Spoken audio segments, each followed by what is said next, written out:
नमस्कार विद्यार्थी मित्रांनो, मी सर्वेश कुलकर्णी गव्हर्नमेंट पॉलिटेक्निक कोल्हापूरमधील माहिती तंत्रज्ञान या शाखेचा एक विद्यार्थी आहे. तर आज आपण संवाद सुसंवाद या उपक्रमाअंतर्गत जमलो आहे. आज आपल्यासोबत चैतन्य कुलकर्णी हा डिग्रीमधील शेवटच्या वर्षात शिकणारा एक विद्यार्थी उपस्थित आहे, ज्याची आज आपण मुलाखत घेणार आहोत.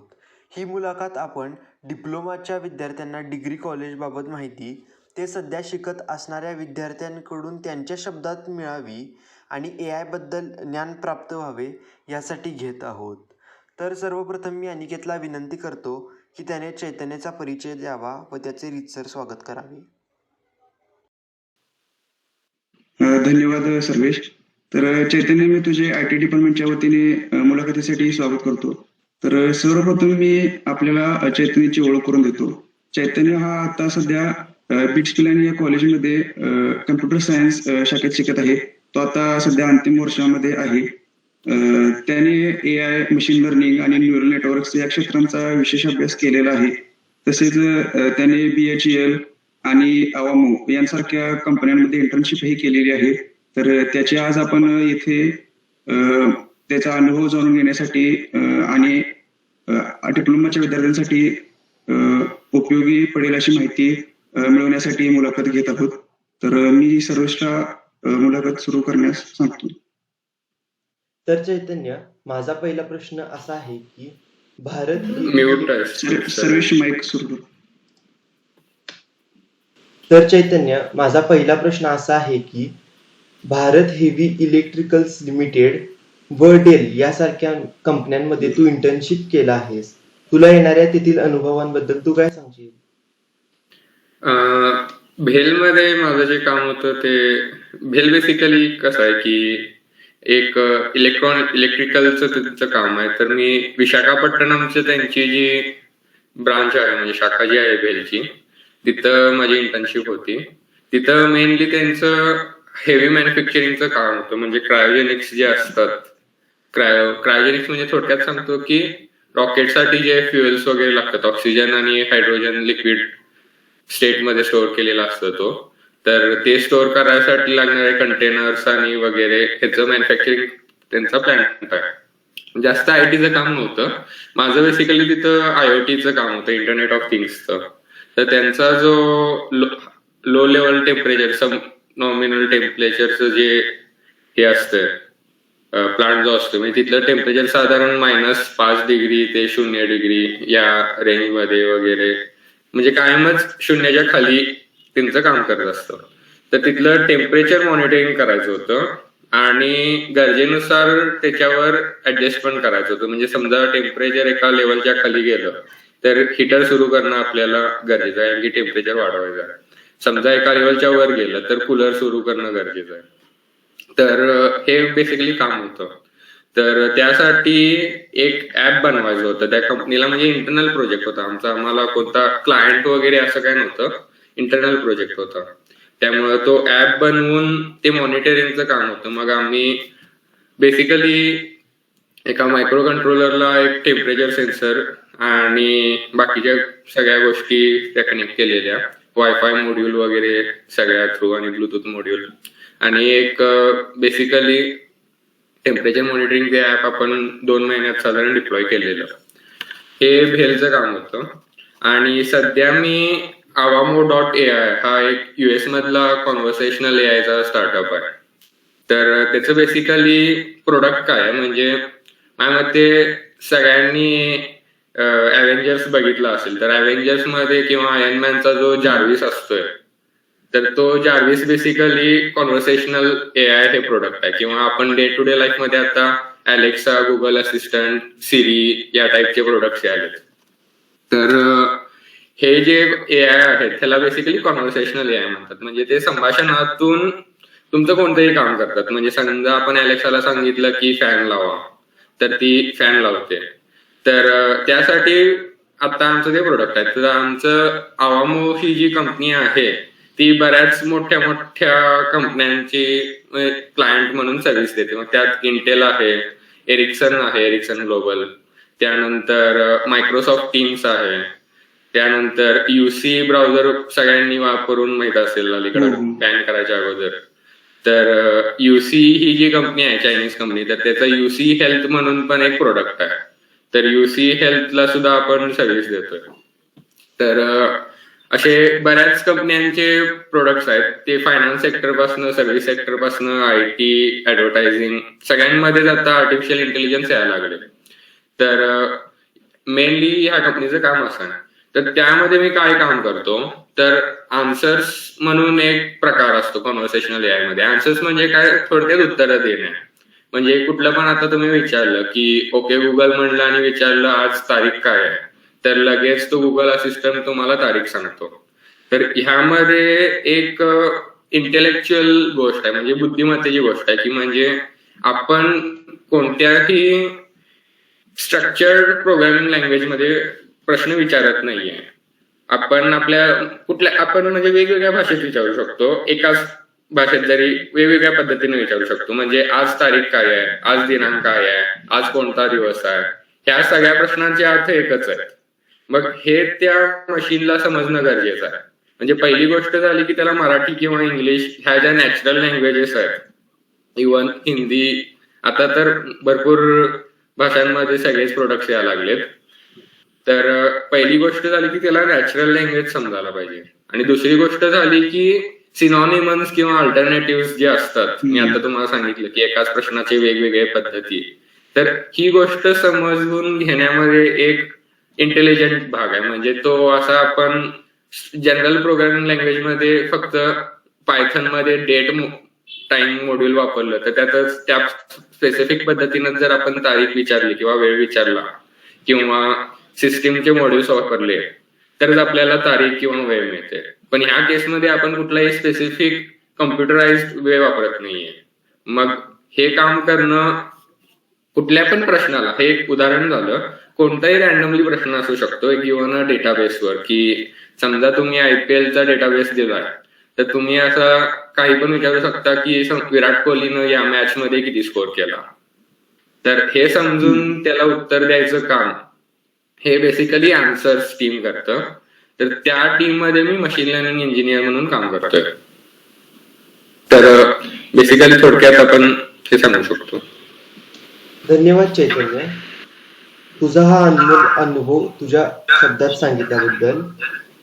या अनुभवाचा आपल्याला भावी आयुष्यात नक्कीच उपयोग होईल. तर चैतन्य, डिग्री कॉलेजमध्ये कॉलेजबरोबर इंटर्नशिप केल्याने होणाऱ्या फायद्यांविषयी तू काही सांगशील का? आणि फ्रीलान्सिंग विषयी आम्हाला काही सांगशील का? पहिल्या पहिल्या भागाकडे येताना, म्हणजे आता मी सांगण्यापेक्षा माझ्या एक सिनियरचा अनुभव सांगतो की जो आता गुगलमध्ये आहे, तर त्याच्याबरोबर मी डिस्कस करत होतो.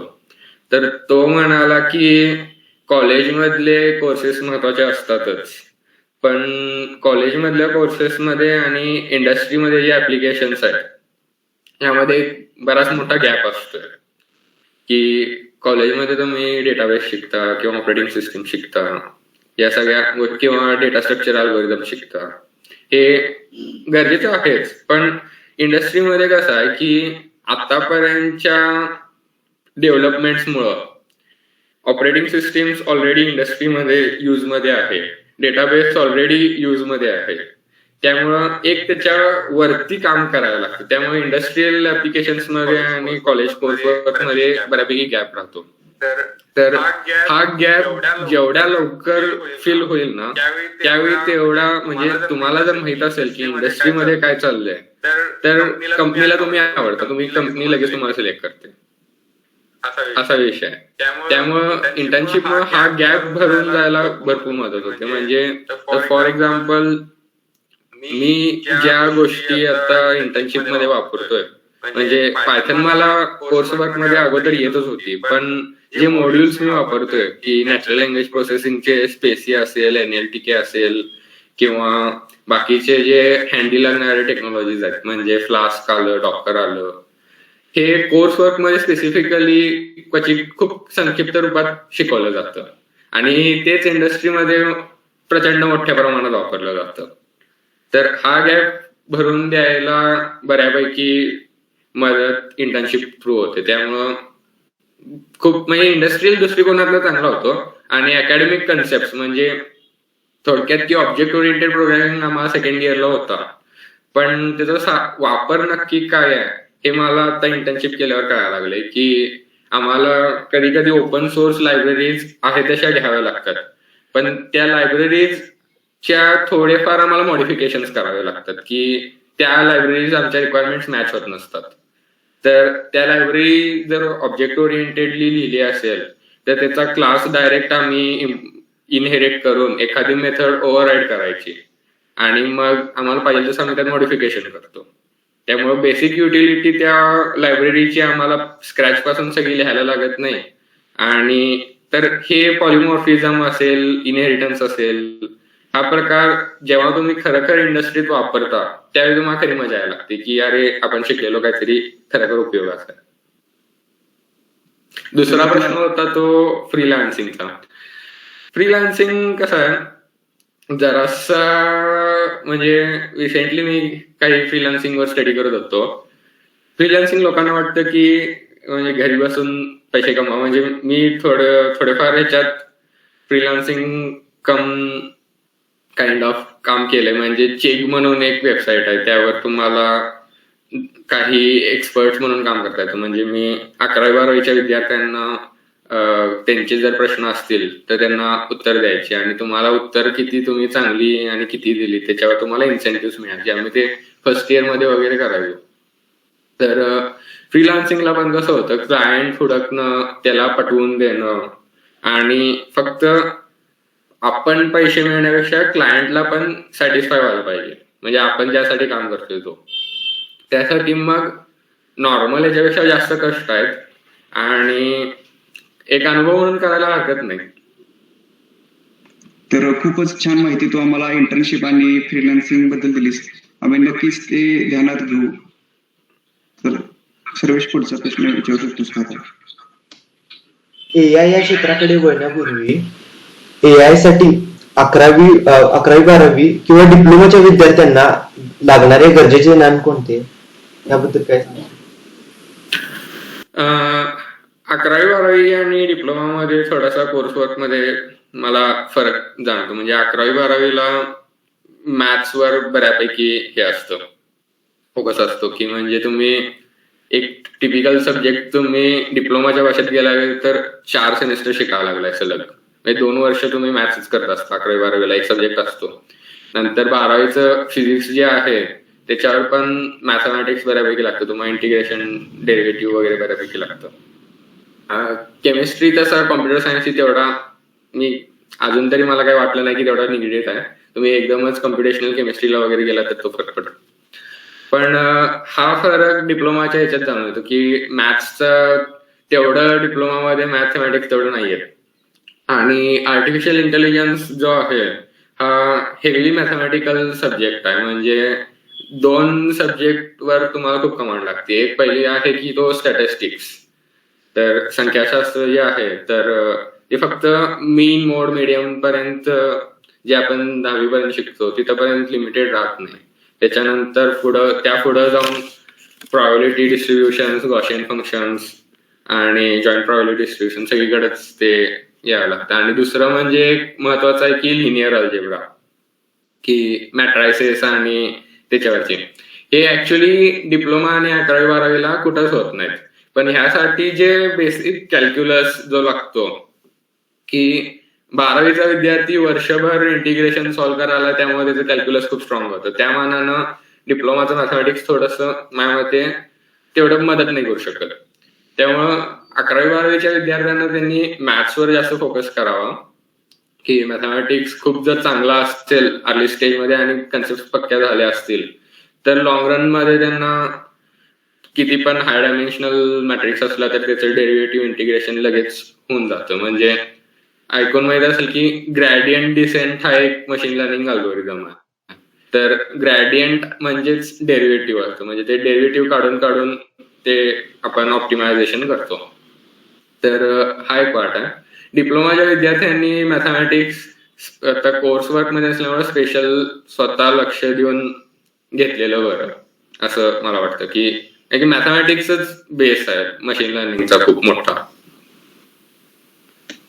तू या ज्या गोष्टी सांगितल्यास याचा नक्कीच विद्यार्थ्यांना फायदा होईल. जे विद्यार्थी AI या क्षेत्रात पुढे करिअर म्हणून बघणार आहेत या विद्यार्थ्यांनी याचा नक्कीच फायदा होईल. तर आता आपण AI साठी लागणाऱ्या बेसिक गोष्टी तू सांगितल्यास, तर आर्टिफिशियल इंटेलिजन्स साठी लागणाऱ्या प्रोग्रामिंग लँग्वेजेस बद्दल तू काय सांगशील, आणि तू आतापर्यंत कोणकोणत्या प्रोग्रामिंग लँग्वेजेस शिकलेल्या आहेस ज्या गरजेच्या आहेत आर्टिफिशियल इंटेलिजन्सच्या क्षेत्रासाठी, त्याबद्दल काय सांगशील? मला स्वतःला तशा भरपूर कमी प्रोग्रामिंग लँग्वेज येतात. म्हणजे की फर्स्ट इयरला आम्हाला सी होती, म्हणजे 12वी पर्यंत मी एकही प्रोग्रामिंग लँग्वेज शिकलेली नव्हती. फर्स्ट इयरला मला सी होती, त्यामुळे सी तिथं मी शिकलेली. सेकंड इयरला आम्हाला जावा होती आणि पायथन मी स्वतः शिकलेलो. जर ह्या 3 लँग्वेजेस सोडल्या तर मला दुसरी कोणती लँग्वेज अशी खास येत नाही. आणि सी प्लस प्लस मला सिंटॅक्स माहिती आहे, पण मी सी प्लस प्लस मध्ये कधी प्रोग्रामिंग केलेलं नाहीये, हा मुद्दा आहे. तर त्यामुळं कसं आहे की प्रोग्रामिंग लँग्वेजेसचा मी एक गोष्ट सांगतो की काही प्रोग्रामिंग लँग्वेजेसच्या कन्सेप्ट जर तुम्हाला त्या कळाल्या, फॉर एक्झाम्पल तुम्ही जावा किंवा पायथन करायला, ती जावा तर पूर्णपणे ऑब्जेक्ट ओरिएंटेडच आहे. तर तुम्हाला क्लास कळालं, तुम्हाला इनहेरिटन्स कळालं, तुम्हाला पॉलिमॉर्फिझम कळालं, तर तुम्ही म्हणजे आता समजा की ऍबस्ट्रॅक्ट क्लास हा एक प्रकार असतोय जावामध्ये. तुम्हाला तिथे ऍबस्ट्रॅक्ट क्लास, ऍबस्ट्रॅक्ट मेथड्स जर कळालं, तर सी प्लस प्लस मधले व्हर्च्युअल फंक्शन्स कळणं तेवढं अवघड नाही जाणार. त्यामुळे तुम्ही लगेच सी प्लस प्लस मध्ये व्हर्च्युअल फंक्शन्स काय बघा, आणि तुमच्या गरजेनुसार जर तुमचं काम सी प्लस प्लस मध्येच असेल तर तुमच्या गरजेनुसार तिथनं शिकून लगेच तुम्ही तिथे लावू शकता. म्हणजे जावा तुम्ही एका समजा की प्रोग्रामिंग लँग्वेज पूर्णपणे शिकली, तर त्यात तुम्हाला इफ एल्स स्टेटमेंट शिकवणार, फॉर लूप शिकवणार, व्हाईल लूप शिकवणार, सगळं शिकवणार. तर परत स्क्रॅच पासनं सी प्लस प्लस मधलेच इफ एल्स स्टेटमेंट शिकूया, परत तिथं फॉर लूप शिकूया, याची काही गरज नाहीये. एखादा तुम्हाला कन्सेप्ट काय की इफ एल्स काय आहे, फॉर काय आहे, तर तुम्ही गुगल करून सिंटॅक्स बघू शकता की सी प्लस प्लस मध्ये फॉर लूप कसा लावतात. तोच फरक आहे. फक्त काही प्रोग्रामिंग लँग्वेजेसचं कसं आहे की काही गोष्टी ह्या टिपिकल त्या प्रोग्रामिंग लँग्वेजेस साठी वापरल्या जातात. म्हणजे आता कॅलॅक आणि मॅलॉक या ज्या मेथड्स आहेत या तुम्हाला लो लेवल ऑफ ॲब्स्ट्रॅक्शन्स देतात. त्याचा अर्थ काय की जावामध्ये तुम्ही मेमरी मॅनेजमेंट स्वतः करत नाही, त्यासाठी तुमच्याकडे जावा व्हर्च्युअल मशीन असतं. जे काही मेमरी मॅनेजमेंट आहे की तुम्ही जर समजा एक ऑब्जेक्ट इंटिजर डिफाईन केला तर त्याचे काय 8 बाईट्स असतील तर ते आपोआप डिक्लेअर होणार, हे तुमच्या हातात नाहीये.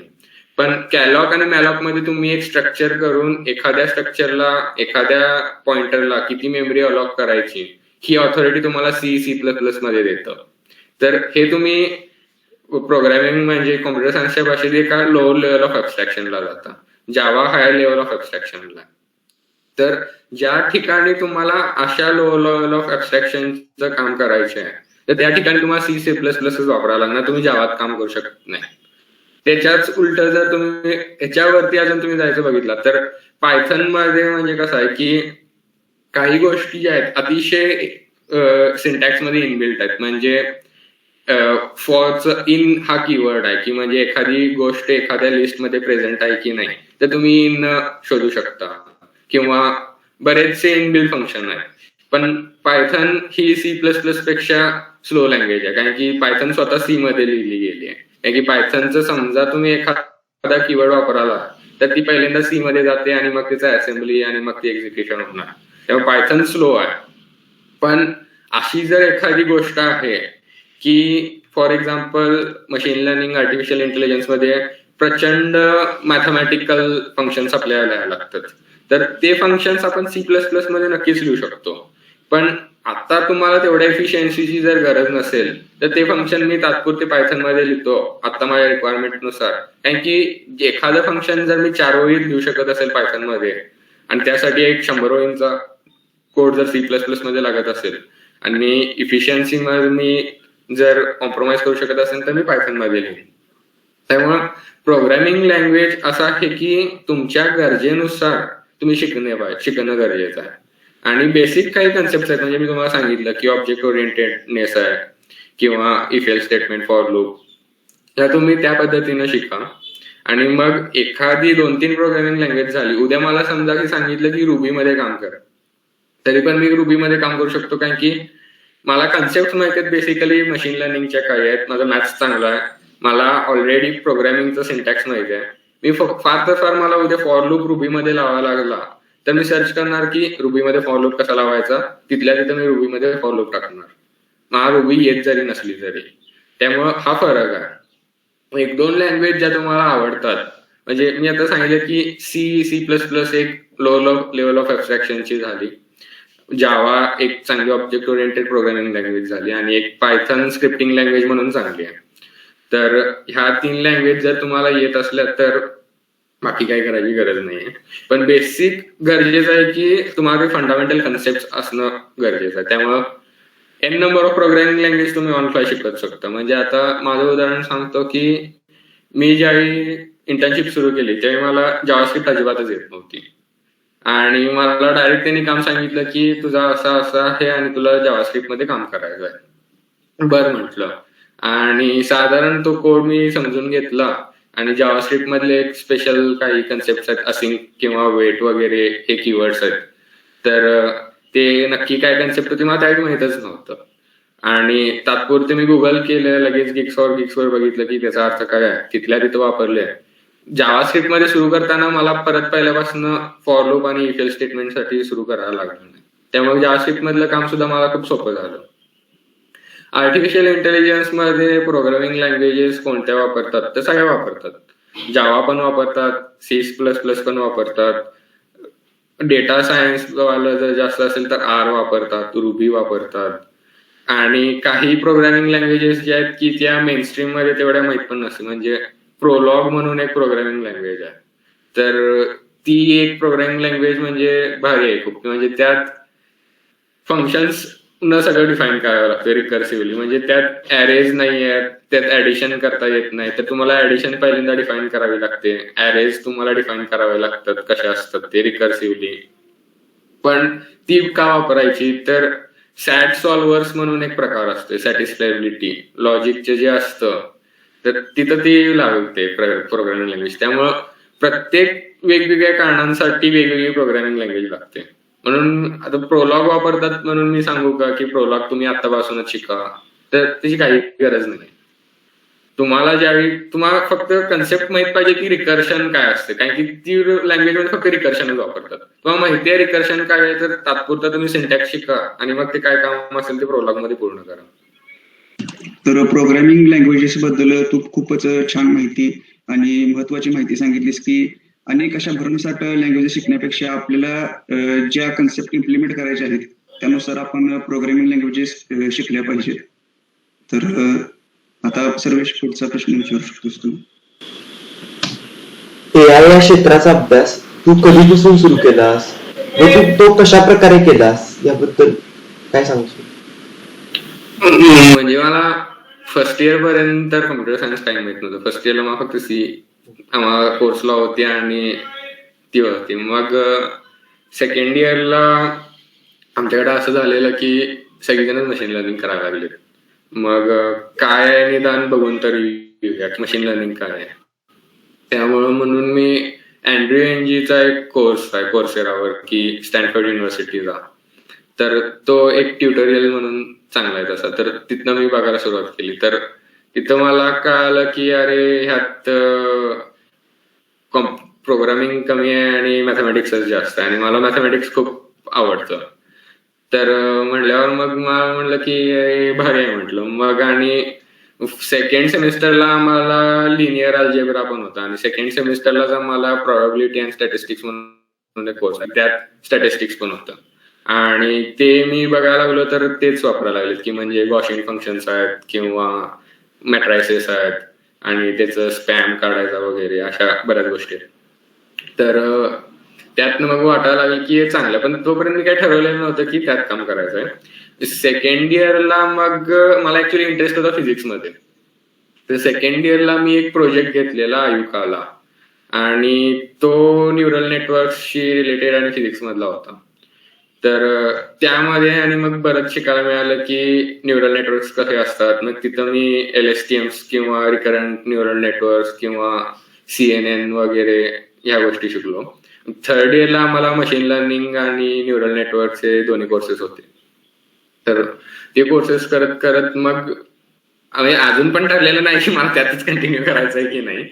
पण आता मग मी कंपनीमध्ये आलो आमच्या, तर तिथं पण बघितलं काम चांगलं आहे, म्हणजे वेगवेगळं. म्हणजे मी आमच्या कंपनीत येईपर्यंत मी नॅचरल लँग्वेज प्रोसेसिंगवर कधीच काम केलेलं नव्हतं. मग तिथं मी बघितलं की नॅचरल लँग्वेज प्रोसेसिंग मध्ये कसं काम असतं, तर ते पण तसं आवडायला लागलं. मग अजून पण मी असं एक्सप्लोरेशन स्टेजमध्ये, मी अजून म्हणजे ठरवलं नाही की यातच काम करायचं आहे, पण असं ट्रायल अँड एरर त्यांनाच हे करत गेलेलो. खूपच उत्तम प्रकारे तू तुझ्या शब्दात सांगितलंस की नक्की याबद्दल तुझं काय मत आहे व तू काय कशा प्रकारे ते सुरू केलंस किंवा अजून पण करत आहेस. या क्षेत्रात जे कोण करिअर करत असतील त्यांना पुढील वाटचालीस यामुळे नक्कीच मदत मिळेल असं मला वाटतं. पुढील प्रश्न अनिकेतने विचारला. तर चैतन्य, तू एक संशोधक वृत्ती असणारा एक विद्यार्थी आहेस. म्हणजे तुला रिसर्च बद्दल खूप आवड आहे आणि तू म्हणजे करतो आहेस. तर कम्प्युटर सायन्स या क्षेत्रामध्ये रिसर्च साठी काही संधी आहेत का? आणि कम्प्युटर सायन्स या क्षेत्रामध्ये कम्प्युटर सायन्सच्या रिसर्च या क्षेत्रामध्ये करिअर करू इच्छिणाऱ्या विद्यार्थ्यांना तू काय संदेश देशील किंवा सल्ला देशील? रिसर्च साठी तर म्हणजे आता सगळ्यात जास्त बूम मध्ये मी म्हणेल कॉम्प्युटर सायन्सच आहे. म्हणजे बाकीचे तुम्ही रिसर्चचे क्षेत्र जे मोस्टली असतात की म्हणजे फिजिक्स घ्या, तर फिजिक्स पूर्णपणे सॅच्युरेट झालंय. मॅथ्स मध्ये एक साधारण मागच्या 100 वर्षात किंवा 200 वर्षात तरी काही फारशी प्रगती झालेली नाहीये. पण कम्प्युटर सायन्स म्हणजे सुरुवात जी वर्ल्ड वॉरच्या काळात झालेली, तिथून आर्टिफिशियल इंटेलिजन्स कडे आपण चाललोय. तर अजून खूपच यंग फील्ड आहे तसं, आणि रिसर्चला भरपूर संधी आहेत. रिसर्च म्हणजे आर्टिफिशियल इंटेलिजन्स, मशीन लर्निंग हे थोडेसे कम्प्युटेशनल डोमेन आहेत. कम्प्युटेशनल म्हणजे काय की कम्प्युटर सायन्स त्यात ऍज अ टूल म्हणून वापरलं जातं, की म्हणजे तुम्हाला एक मॅथमॅटिकल अल्गोरिदम आहे आणि तुम्हाला फक्त त्यात नेऊन आपण ते कसं सॉल्व्ह करायचं हे कम्प्युटरला शिकवावं लागलं. तर हे टूल म्हणून ऑपरेट असेल, कम्प्युटर आर्किटेक्चर असेल, किंवा ह्या डिजिटल डिझाईन असेल, किंवा आणि परत डेटाबेस असतील, ह्या गोष्टी कम्प्युटर सायन्सच्या कोअरला आहेत. म्हणजे या खूपच इथं आपण कम्प्युटेशनल टूल म्हणून वापरत नाही, की ऑपरेटिंग सिस्टीमच्या स्वतःच्या काही बेसिक फंडामेंटल कन्सेप्ट आहेत. तर ह्या गोष्टींमध्ये रिसर्चला सुद्धा अजून भरपूर वाव आहे. की म्हणजे बऱ्याच जणांना वाटतं की कम्प्युटर सायन्स मध्ये रिसर्च म्हणजे आपण आर्टिफिशियल इंटेलिजन्सच करूया किंवा इकडच जाऊया, तर तसं नाहीये. कारण की माझा एक मित्र आहे सीओएपीला, तर तो ऑपरेटिंग सिस्टीम मध्ये वगैरे खूप चांगलं काम करायला सध्या. तर आणि इंटरनॅशनली सुद्धा माझे आता जे मित्र वगैरे आहेत, जे सिनियर्स पण आहेत, मित्र पण आहेत, प्रोफेसर्स वगैरे, तर बऱ्याच आहेत. म्हणजे कम्प्युटर आर्किटेक्चरच्या बाबतीत जर बोलायचं झालं तर क्वांटम कम्प्युटिंगचा आता आपण कम्प्युटर आर्किटेक्चर लेवललाच काम करालोय. की म्हणजे तो कम्प्युटर तयार करायचा, म्हणजे आपल्याला क्लासिकल कम्प्युटिंग जे आहे की जे की ट्रान्झिस्टर्सवर आपण हे करतो, तिकडनं आपण क्युबिट्सवर शिफ्ट व्हायसाठी मग त्यासाठी बरेच जे बॅरियर्स आहेत, आपल्याला सुपर कंडक्टर्स लागतात, ते आपल्याला सबमिनिमल टेम्परेचरला मेंटेन करायला लागतात. मग हे बॅरियर्स कम्प्युटर आर्किटेक्चर मध्येच ओव्हरकम होणार. मग त्यात मटेरियल सायन्स, फिजिक्स वगैरे अशा बऱ्याच गोष्टी आहेत. त्यामुळं वाईड म्हणजे कम्प्युटर सायन्स खूपच वाईड डोमेन आहे. मग त्यात तुम्हाला कुठेतरी रिसर्च करायची असली तर एक मी पहिला म्हणेल की जो म्हणजे मी अजून स्वतः कुठलंही असं डोमेन फिक्स केलेलं नाही. म्हणजे मी आयओटीत पण काम केलंय. नंतर आमचा जो सॅटेलाइट प्रोग्राम होता त्यामध्ये मी एम्बेडेड सी आणि ते ट्रान्झिस्टर लेवलला प्रोग्रामिंग कसं होतं त्या लेवलला पण काम केलेलं आहे एम्बेडेड सिस्टीम्स मध्ये. आता मी मशीन लर्निंग मध्ये काम करायलो, त्यामुळे मी स्वतः कम्प्युटर सायन्स अजून एक्सप्लोर करालोय. आणि अजून त्यातलं माझं फेवरेट पर्टिक्युलर फील्ड कुठलं, कशात मजा येते ते काय अजून मला फिक्स नाही. त्यामुळं एक्सप्लोर तुम्ही प्रत्येक फील्ड करायला पाहिजे. की म्हणजे नक्की ऑपरेटिंग सिस्टीम काय आहे, की म्हणजे असं नाहीये की तुम्ही जर काय की आर्टिफिशियल इंटेलिजन्सच्या मागा लागा तर तुम्ही ऑपरेटिंग सिस्टीम सोडून द्या. तर ऑपरेटिंग सिस्टीम पण प्रचंड महत्वाचा विषय आहे. त्याच्या बाबतीत मग तुम्हाला ज्ञान असणं गरजेचं आहे. डेटाबेस प्रचंड महत्वाचा विषय आहे. आणि त्याच्याशी रिलेटेड डेटाबेस मग आता डेटा वेअर हाऊसिंग मोठे मोठे आहेत त्या पद्धतीनं. डेटा रिट्रीव्हल हा एक परत रिसर्च टॉपिक आहे.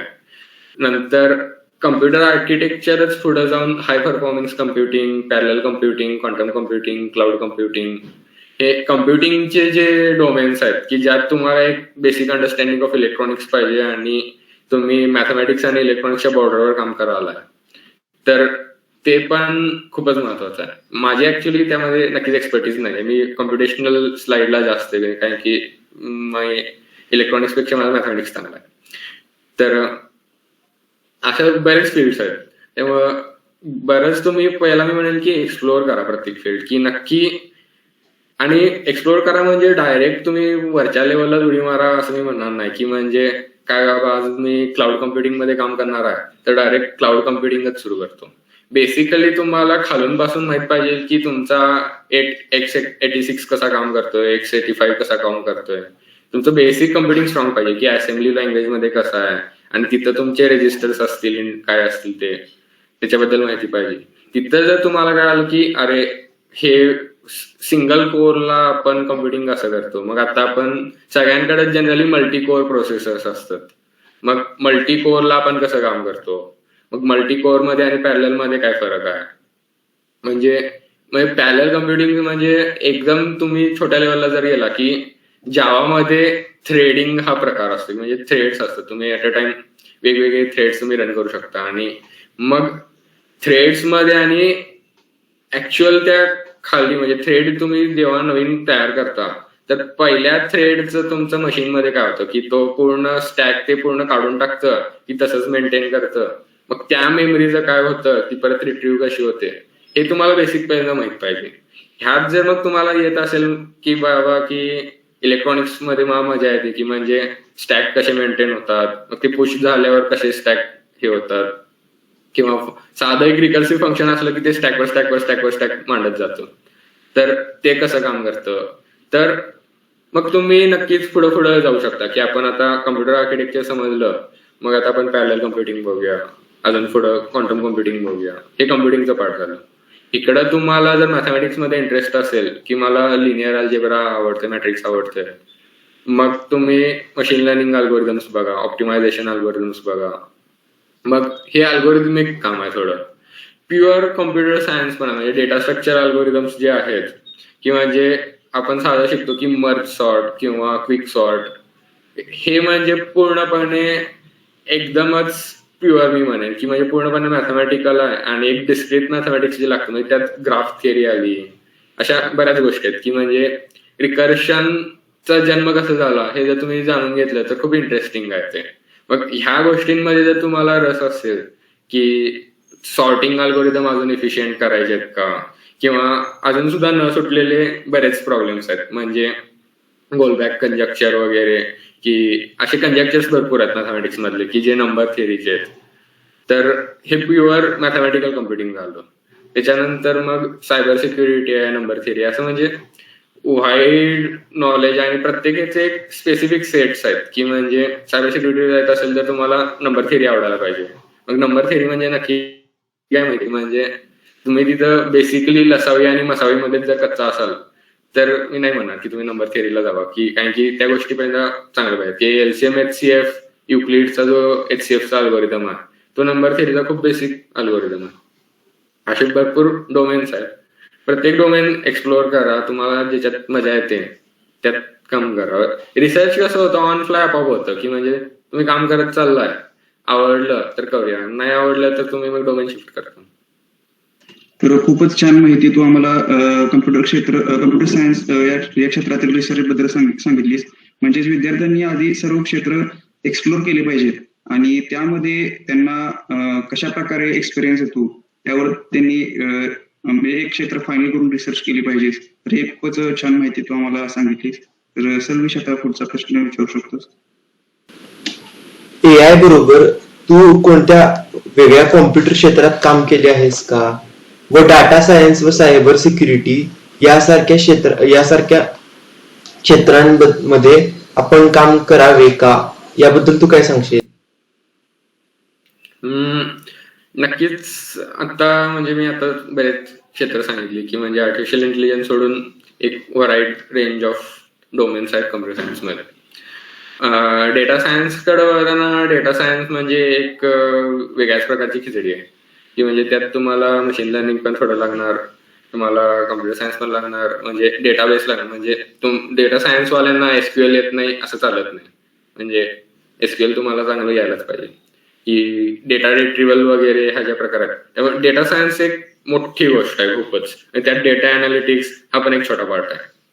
तर डेटा सायन्स मध्ये कसं तुम्ही नवीन डेटा सायन्स मध्ये बेसिकली तुम्ही कधी कधी असं असतं की तुम्हाला नवीन अल्गोरिदमच शोधून काढायचा आहे. म्हणजे फॉर एक्झाम्पल आता एक डेटा अनालिसिसचा अल्गोरिदम आहे की प्रिन्सिपल कॉम्पोनंट अनालिसिस. तर हा आपण डायरेक्टली मशीन लर्निंग ह्याच्यातनं होत चालला लिनियर अल्जेब्रा मधनं की सिंग्युलर व्हॅल्यू डिकम्पोजिशन आपण करतो एखाद्या मॅट्रिक्सचं. म्हणजे थोडक्यात की आपल्याला आपल्याला प्रोडक्ट माहिती आहे की 2 मॅट्रिक्सचा गुणाकार कसा करायचा. तर आता आपल्याला तो फॅक्टर करायचा आहे की तुम्हाला मॅट्रिक्स दिलाय, तर हा मॅट्रिक्स कोणत्या मॅट्रिक्सच्या गुणाकारातनं बनला हे शोधणं म्हणजे उलटं काम, फॅक्टर्स करायचे. तर हे बेसिकली प्रिन्सिपल कॉम्पोनंट अनालिसिस मध्ये होतं. मग अशा पद्धतीची तुम्हाला नवीनच जर अल्गोरिदम शोधून काढायचा असेल तर एक साधारण डेटा सायन्स मधलं काम आहे. मग डेटा सायन्स मध्ये लोकांना वाटतं की डेटा सायन्स हे ऍक्च्युली गोंडस नाव दिलंय स्टॅटिस्टिक्सला. म्हणजे तुम्ही कोणाला सांगितलं की मी स्टॅटिस्टिक्स मध्ये काम करतोय तर लोकांना वाटणार अरे काय काम करतोय, आणि सांगितलं की डेटा सायन्स मध्ये काम करतोय लोकांना वाटणार की अमेझॉन मशीन लर्निंग असं काहीतरी भारीच करतोय. त्यामुळे डेटा सायन्स स्टॅटिस्टिक्सला दिलेलं गोंडस नाव आहे तसं. डेटा सायन्स मध्ये मग किंवा डेटाशी कोणत्या पण रिलेटेड फील्डमध्ये जायचं असेल तर स्टॅटिस्टिक्स त्याचा बेस आहे की तुम्हाला मीन मोड मेडियन तर यायलाच पाहिजे. म्हणजे खूपच छोटं झालं, पण प्रोबॅबिलिटी कशी असते किंवा मी मागाशी सांगितलं की गॉशियन डिस्ट्रीब्युशन्स हे म्हणजे सुरुवात आहे एकदम की डिस्ट्रीब्युशन्स काय असतात. तर हा त्याचा मार्ग आहे की डेटा सायन्स मध्ये काय आहे. तर आणि डेटा सायन्स म्हणजे कसं आहे की एक तुम्ही ट्रायल अँड एरर म्हणजे खूप करायला वाव आहे की तुमच्याकडे एक आता डेटा दिलाय तर तुम्हाला काय पाहिजे त्याच्याबरोबर खेळा. म्हणजे तुम्ही एक असा विचित्र प्रकार पण त्याच्याबरोबर करू शकता की म्हणजे आजपर्यंत जो अल्गोरिदम त्या डेटावर कधी वापरलेला नाहीये तो डेटावर तुम्ही वापरून बघा, तुम्हाला चांगले रिझल्ट जर मिळाले तर भारीच काम. म्हणजे तुम्हाला डेटा दिला तर तुम्ही त्याच्यावर काय पण करू शकता. डेटा अनालिसिस मध्ये कसं आहे की एक फिक्स सेट ऑफ अल्गोरिदम्स म्हणजे तुम्ही डेटा अनालिस्ट म्हणून काम करता. फॉर एक्झाम्पल समजा तुम्ही कुठल्या तरी फायनान्स मॅनेजमेंट कंपनीमध्ये काम करायला, तर JP मॉर्गन काय गोल्डमॅन सॅक्स कुठं पण असेल, तर तिथं डेटा अनालिस्ट म्हणचं काम काय असतं की समजा आता फायनान्स मॅनेजमेंटची आहे तर त्यांचं काहीतरी लेंडिंगचा बिझनेस असू शकतो, म्हणजे पैसे देणं घेणं.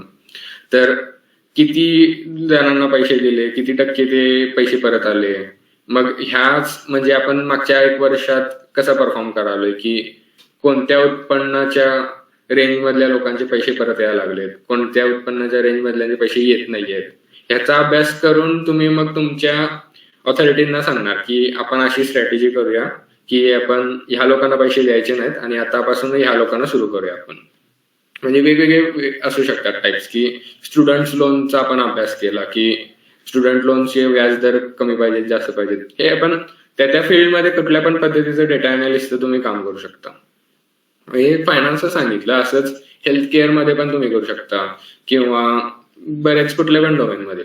तर ह्यात तुम्हाला machine learning as a tool म्हणून वापरायला लागणार. म्हणजे आता माझं जे कॉन्व्हर्सेशनल एआयचं आमचं जे काम आहे ते आम्ही टूल म्हणून वापरत नाही. आमचं प्रोडक्टच मशीन लर्निंगचं आहे. ज्यावेळी डेटा अनालिस्ट मध्ये वापरणार त्यावेळी तुम्ही कदाचित न्यूरल नेटवर्क्स वापरत असाल, पण न्यूरल नेटवर्क्स तुमचं प्रोडक्ट नाही आहे. न्यूरल नेटवर्क्सनं तुमचं जे आउटपुट आलंय की समजा की तुम्हाला व्याजदर ठरवायचा आहे, समजा आपल्या कर्जाचा तुम्हाला डेटा दिलाय, तर वरचा जो तुमचा मॅनेजर असणार त्याला फरक पडत नाही की तुम्ही कुठला न्यूरल नेटवर्क वापरले. तो फक्त विचारणार की किती व्याजदर ठेवूया आपण. तर तुम्ही सांगितलं की इतका व्याजदर ठेवूया तर विषय संपला. हे डेटा अनालिसिसचं काम आहे. पण आमच्या ज्या प्रोडक्टमध्ये आहे की तुम्ही गुगल असिस्टंट बरोबर बोलायला तर तिथं पाठीमागं कायम एक न्यूरल नेटवर्क काम करायलंय. तुमच्यात रिस्पॉन्स घेणार, तो समजणार, ते सोडवणार आणि परत रिस्पॉन्स देणार. तर हा फरक आहे data analysis, data science, machine learning त्याच्यातला. सायबर सिक्युरिटी आता खूपच म्हणजे महत्वाचा टॉपिक मला वाटतो तसा, कारण की डिजिटलायझेशनकडे आपण खूपच चाललो, की म्हणजे आता आरबीआय कदाचित एक त्यांची स्वतःची पण डिजिटल करन्सी लॉन्च करेल. आणि मध्यंतरी बरेच अलीकडच बेंगलोरमध्ये कर्नाटकात एक मोठा स्कॅम उघडकीस आलाय, की एका माणसानं कितीतरी किमतीचे बिटकॉइन पळवले. तर ती मोठी अमाऊंट आहे आणि ती एकदम कर्नाटकच्या चीफ मिनिस्टर पासून आपल्या प्राईम मिनिस्टर पर्यंत सगळ्यांपर्यंत त्यांचं लक्ष आहे त्याच्या स्कॅम मध्ये, की बेंगलोरमध्ये, की तो हॅकर असा असा आहे आणि त्यांनी मोठ्या मोठ्या गोष्टींवर सायबर अटॅक केलेत. तर ह्यांपासनं डिफेन्स करायसाठी म्हणजे आता आपलं जनरल पोलिसिंग जसं आहे, की त्या पद्धतीने आपल्याला सायबर पोलीस पण लागणारच आहेत. आणि त्यामुळे सायबर सिक्युरिटी नक्कीच महत्वाचा डोमेन आहे. सायबर सिक्युरिटी पण कसं आहे, की लोकांना वाटतं की ऐकायला जसे फॅन्सी वाटतात, म्हणजे मी तेच आहे की सायबर सिक्युरिटी हे नंबर थेअरीला दिलेलं गोंडस नाव आहे. म्हणजे नंबर थेअरी लोकांना वाटतं की खूपच मॅथमॅटिकल आहे, नंबर थेअरी काय काम असणार असं वगैरे वगैरे. म्हणजे स्टॅटिस्टिक्स करायला लागलं की लोकांना वाटतं की स्टॅटिस्टिक्स कशाला करायचं, मी डायरेक्ट डेटा सायन्स करतो. तसं नाही करता येत.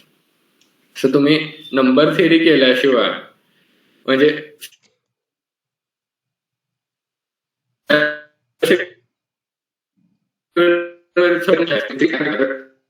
आपण एक आवाज अडकतो. म्हणजे एकदम बालिश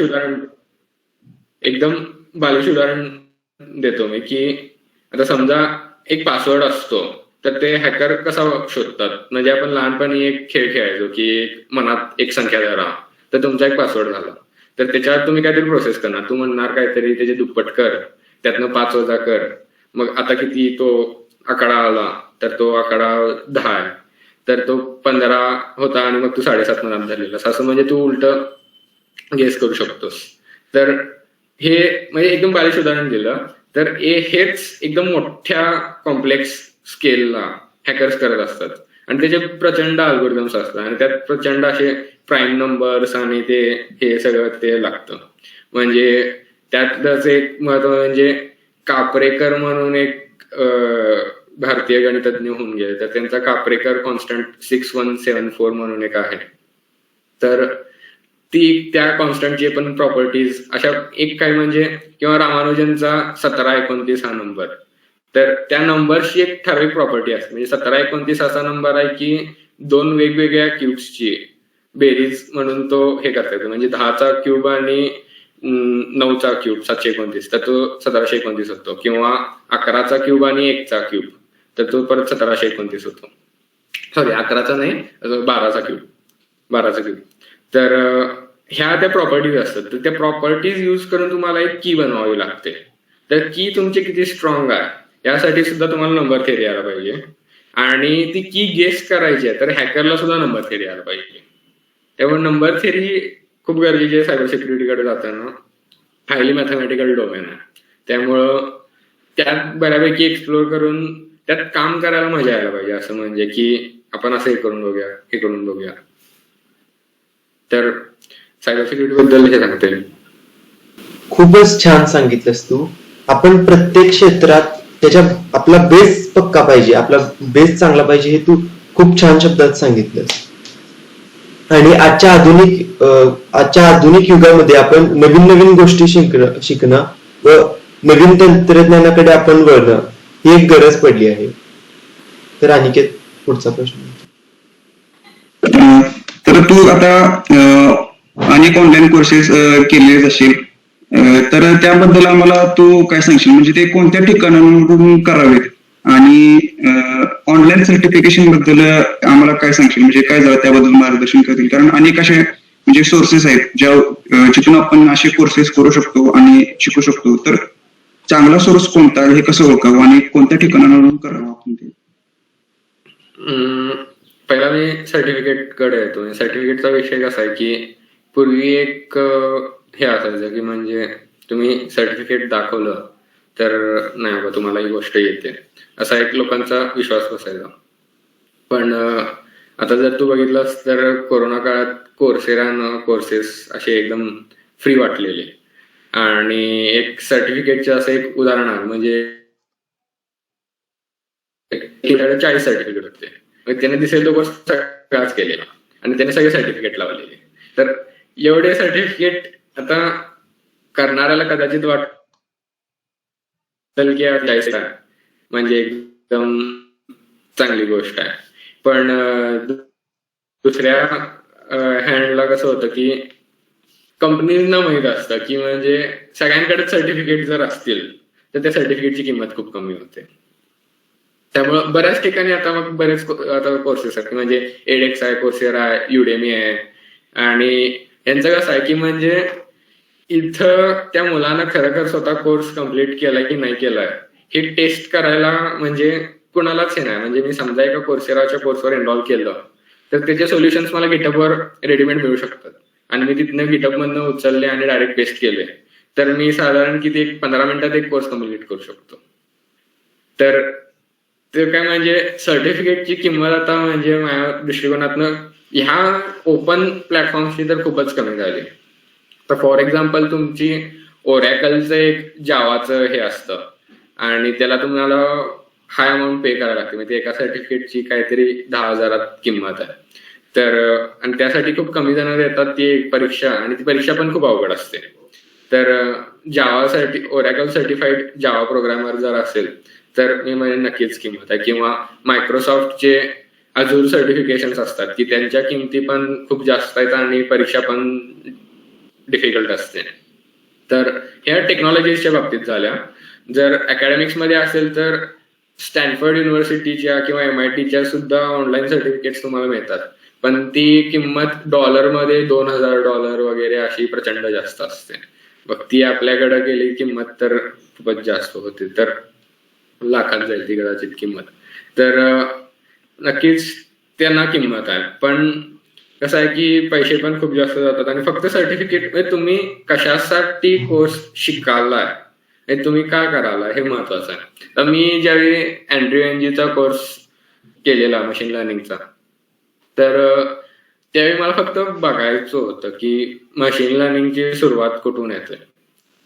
जर असं कोण जर क्लेम करत असेल की मी एक मशीन लर्निंगचा स्टॅनफोर्ड युनिव्हर्सिटीचा कोर्स केला आणि आता मला मशीन लर्निंग सगळं यायला लागलं तर कोर्स सर्टिफिकेट हे डिग्री सर्टिफिकेट नाही आहे ना की युनिव्हर्सिटी तुम्हाला डिग्री देते कम्प्युटर सायन्सची तर एखादा माणूस म्हणतो की याला कम्प्युटर सायन्स बऱ्यापैकी चांगलं येतं पण कोर्स सर्टिफिकेट हे काही डिग्री सर्टिफिकेट नाहीये. तुम्ही त्या ऑनलाईन कोर्सेसना युडेमी असेल किंवा कोर्सेरा असेल किंवा एडेक्स असेल यांना ट्युटोरियल्स म्हणून बघायला पाहिजेत की म्हणजे मला आता काहीच येत नाही तर सुरुवात करायला ही जास्त चांगली गोष्ट आहे की मी बघतो की हे काय कारण की ते कोर्स खूपच संक्षिप्त असतात. मग सुरुवात करतो मी त्या कोर्सेस पुढं मग त्यात कसं ज्ञान मिळवायचं तर त्या कोर्सेसमध्ये ना प्रत्येक लेक्चर नंतर एक सजेस्टेड रिडिंग पण असतं आणि त्यांनी एक 2-3 रिसर्च पेपर किंवा एक टॉपिक दिलेला असतो कुठल्या तरी रेफरन्स बुक मधला ते कोण वाचत नाही. तर मी म्हणेन की सुरुवात म्हणून ते ट्युटोरियल्स म्हणून बघा पण जर तुम्हाला खरोखर नॉलेज पाहिलं असेल ज्ञान पाहिलं असेल तर त्याला बुक्स मध्येच जायला पाहिजे की तुम्ही एखादी बुक घ्यायला पाहिजे. म्हणजे तुम्ही ज्यावेळी ह्याच्यात कॉलेजमध्ये काम करता त्यावेळी नुसतं तुम्ही लेक्चर केलं आणि झालं असं होत नाही. तुम्हाला घरी जाऊन पुस्तक उघडावं लागतं पुस्तक उघडून ते वाचावं लागतं. मग पुस्तकाखाली काही 4 प्रश्न असतील मग ते 4 प्रश्न तुम्हाला सोडवावे लागतात. हे झाल्यानंतर तुम्ही परीक्षेसाठी तयारी करणार परीक्षेत पण तुम्हाला प्रश्न परत सोडवावे लागतात. ऑनलाईन कोर्सेसमध्ये हे परत वाचणं सोडवणं ही प्रक्रिया खूप क्वचित होते. मग त्यामुळे तुम्ही ट्युटोरियल म्हणून तुम्ही घ्या ते कोर्सेस घ्या तुम्ही त्या रेफरन्सेसना ज्या ते जे तिथे दिलेत ते तुम्ही स्वतः वाचा त्याच्या खालचे जे प्रश्न आहेत ते तुम्ही स्वतः सोडवा आणि मग असं करत करत शिका. कारण की गडबड काय नाहीये म्हणजे मी अजून स्वतः मशीन लर्निंग 1% शिकलो असेल अजून मला भरपूर शिकायचं आहे. त्यामुळं 4 वर्षात आपण डिग्रीच्या किंवा ह्याच्यात आपण एकदम सगळ्याच डोमेन मधनं सगळ्यात शिकून मला सर्वशक्तिशाली देव भगवान व्हायचा आहे तर असं काही शक्य नाहीये. तुम्ही तुमची स्वतःची पेस आहे, तुम्ही हळूहळू शिका, त्याला वेळ द्या आणि मेन म्हणजे त्यात शिकताना मजा घ्या. ऑनलाईन कोर्सेस काय चांगले सोर्सेस कोणते, तर MIT ओपन कोर्सवेअर म्हणून एक वेबसाईट आहे. म्हणजे प्रत्येक आता मोठ्या युनिव्हर्सिटीजचे ओपन कोर्सेस काढलेतच, की MITचे आहेत, ELचे वगैरे पण असतील, स्टॅनफर्डचे पण असतील. तर त्यात लेक्चर्स तर असतातच, फक्त लेक्चर बघून थांबू नका. त्यांनी मी मगाशी सांगितल्या पद्धतीनं त्यांचे लेक्चर नोट्स असतात. त्यानंतर त्यांनी एक असाइनमेंट पण दिलेली असते, की एक 10-12 प्रश्नांची. तर ती असाइनमेंट पण सोडवणं गरजेचं आहे. पण आता इथं प्रॉब्लेम कसा आहे, की तू MIT ओपन कोर्सवरचा कोर्स केलास तर तुला सर्टिफिकेट मिळणार नाहीये. त्यामुळं तू सर्टिफिकेटसाठी कोर्स करायलायस की ज्ञानगमाला कोर्स करायलायस, तर हे तफावत आहे. तर खरं डेडिकेट करायचं असेल तर NPTEL पण आहे. NPTELचे पण कोर्सेस खूप चांगले आहेत. पण NPTELचं पण तसंच आहे, की परीक्षांची जी लेवल आहे ती खूपच कमी आहे तशी, की ते फक्त ऑब्जेक्टिव्हच घेतात किंवा नंतर जे असाइनमेंट्स देतात त्या पण फक्त ऑब्जेक्टिव्हच असतात. आणि त्यासाठी मग तो प्रकार आहे. काही NPTEL वरचे कोर्सेस खरं खूप चांगले आहेत, पण तिथं पण त्यांनी परत रेफरन्सेस दिलेले असतात आणि ते रेफरन्सेस तुम्ही जाऊन वाचणं अपेक्षित आहे. त्यामुळे 3-4 सोर्सेस आहेत. MIT ओपन कोर्सवेअर आहे, OCW, NPTELचे कोर्सेस पण आहेत. बाकी Udemy वगैरे तुम्ही ट्युटोरियल्स सुरुवात किंवा तुम्हाला एक गोष्ट तात्पुरती शिकायची, म्हणजे मी सांगितलं की मला जावास्क्रिप्ट तात्पुरती शिकायची होती, तर तुम्ही तिथनं एक जाऊन तो एक समरी तुम्ही बघू शकता की नक्की यात काय आहे. ओके, तर आता खूपच छान माहितीच आम्हाला ऑनलाईन कोर्सेस आणि ऑनलाईन सर्टिफिकेशन बद्दल सांगितलीस. तर सर्वेश, एक शेवटचा प्रश्न असेल तर तो विचारा. तू खूपच छान प्रकारे माहिती सांगितलीस. तर आजच्या डिप्लोमाच्या ज्या शिकणाऱ्या विद्यार्थ्यांना, जे विद्यार्थी शिकत आहेत त्यांना तू काय संदेश देशील किंवा काय सल्ला देशील? एक माझे जाणवलं की म्हणजे डिप्लोमाचं कसं होतं की सेमिस्टर पद्धत असते, त्यामुळं कोर्स बरोबर तुम्हाला इंटरॅक्ट करायला खूप कमी वेळ मिळतो ऍज कम्पेअर्ड टू 11वी-12वी. कारण की 11वी-12वी 2-2 वर्ष एकच गोष्ट करत असतात आणि त्यामुळे ते खूपच जास्त त्यात एक्सपर्ट होतात, की 2 वर्ष ते फिजिक्स करायला किंवा मॅथ्स करायला लागले. डिप्लोमाला कसं की सेमिस्टर बदललं तर नवीन सब्जेक्ट्स, त्यामुळं सब्जेक्ट्स जे आहेत ते मी म्हणेन की सेमिस्टर पुरते तुम्ही पकडून ठेवू नका, कारण की तुम्हाला नंतर ते लागणार आहेत ऍप्लिकेशन्स मध्ये खूपच. हा एक महत्वाचा मुद्दा. दुसरं एक सांगितलं की एका लेवल नंतर कसं आहे की प्रोग्रॅमर्स म्हणजे एक जास्त शिकलेला टायपिस्ट आहे, ठीक आहे. तर एका लेवलला असं जाणार की त्या पूलमध्ये सगळ्यांनाच C++ येते, सगळ्यांनाच जावा येते, सगळ्यांनाच पायथन येते. मग तिकडनं तुम्हाला जर वेगळं दाखवायचं असेल तर तुम्हाला फंडामेंटल्स, म्हणजे मी सांगितलं की मॅथमॅटिक्स यायला पाहिजे किंवा इलेक्ट्रॉनिक्सच्या ज्या कन्सेप्ट आहेत बेसिक, की प्रोग्रामिंग सगळ्यांनाच येते पण कॉम्प्युटर आर्किटेक्चर येणारे खूप कमी जण असतात आणि ते कॉम्प्युटर आर्किटेक्चर ऑपरेटिंग सिस्टीम बरोबर लिंक करायचं, तेच कॉम्प्युटर आर्किटेक्चर खाली ट्रान्झिस्टर लेवल पर्यंत लिंक करायचं. आणि म्हणजे कसं आहे की थोडक्यात अल्गोरिदमने पहिल्यांदा एक इंग्लिश केला, की म्हणजे इंग्लिशमध्ये अल्गोरिदम म्हणजे प्रोसेस मी लिहिली की स्टेप बाय स्टेप इंग्लिशमध्ये अल्गोरिदम. त्याच्यानंतर मग तो मी मॅथ्समध्ये कन्वर्ट करणार, मॅथ्समध्ये कन्वर्ट केलेला अल्गोरिदम प्रोग्रामिंग लँग्वेजमध्ये कन्वर्ट होणार, प्रोग्रामिंग लँग्वेज मधला अल्गोरिदम लँग्वेज मध्ये कन्वर्ट होणार. बायनरी हे लेवल ऑफ ऍब्स्ट्रॅक्शन्स आहेत. जर तुम्हाला वेगळं उठून दिसायचं असेल तर इंग्लिश पासनं बिट्स पर्यंत हे आतून बाहेरून उलट सुलट कसं पण यायला पाहिजे. म्हणजे मी एक उदाहरण देतो. माझा एक अतिशय हुशार सिनियर, म्हणजे प्रचंड, म्हणजे त्याच्या टॅलेंटला काही हेच नाही, तो आता माझ्या मते अमेझॉनला असेल, तर त्याचा आम्ही एक कंपायलर डिझाईन आम्हाला एक विषय असतो. तर त्या विषयात काय होतं की आम्हाला तो C मध्ये लिहायचा होता, ठीक आहे. आणि सेट ऑफ अल्गोरिदम्स होते आणि ते ऑप्टिमाइज करून लिहायचे होते. तर सी मध्ये एक असा तुम्हाला एक फंक्शनॅलिटी मिळते की तुम्हाला मॅक्रोज लिहिता येतात. तर मॅक्रोज म्हणजे काय, तर असेंब्ली लँग्वेजचे कोड स्निपेट्स असतात, तर ते सी बरोबर डायरेक्ट इंटिग्रेट होतात. तर त्याला माहित होतं, तर असेंब्लीमध्ये आपण का जातो, तुम्हाला बिट लेवल मॅनिप्युलेशन करायचं आहे रजिस्टर लेवलला, तर आपण असेंब्लीमध्ये जातो. तर त्यानं तो कोड एवढा एफिशियंट लिहिलेला की त्या सी कोडमध्ये त्याचे छोटे छोटे मॅक्रोज होते, जेणेकरून हे कॅल्क्युलेशन त्याला माहितीये की कदाचित मॅथमॅटिकली आपल्याला गुणाकार करायला वेळ लागणार, पण बिट लेवलला जस्ट एक बिट फ्लिप केलं तर तो गुणाकार होईल. हे म्हणजे बिट लेवलला ऑप्टिमायझेशन होतं. तर त्याला ह्याच्यावर एवढी कमांड होती की त्यांचे म्हणजे एकदम त्याला मॅथ्स पासनं मशीन लेवल पर्यंत सगळ्यावरच ताकद होती. तर ह्यासाठी प्रयत्न घ्यायला पाहिजे की म्हणजे प्रोग्रामिंग लँग्वेज शिकायला लागणार, पण एका लेवल नंतर सगळ्यांनाच प्रोग्रामिंग लँग्वेज येतात. मग तुम्हाला मॅथ्स येत असेल तर तुम्ही वेगळे उठून दिसणार, तुम्हाला इलेक्ट्रॉनिक्स येत असेल तर तुम्ही वेगळे उठून दिसणार. तर त्यावर तुम्ही कष्ट घ्या असे म्हणेन. बरोबर सांगितलंस तू. यानंतर मी तर अनिकेत चैतन्य, तू आम्हाला या मुलाखतीमध्ये खूप काही नवीन माहिती आणि खूप अशी उपयोगाची माहिती दिलीस, जी आम्हाला नक्कीच पुढे उपयोगाची ठरेल.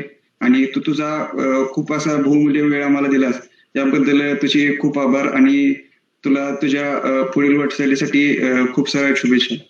आणि आणि अशा प्रकारे ही मुलाखत संपली असं मी सांगतो. ओके.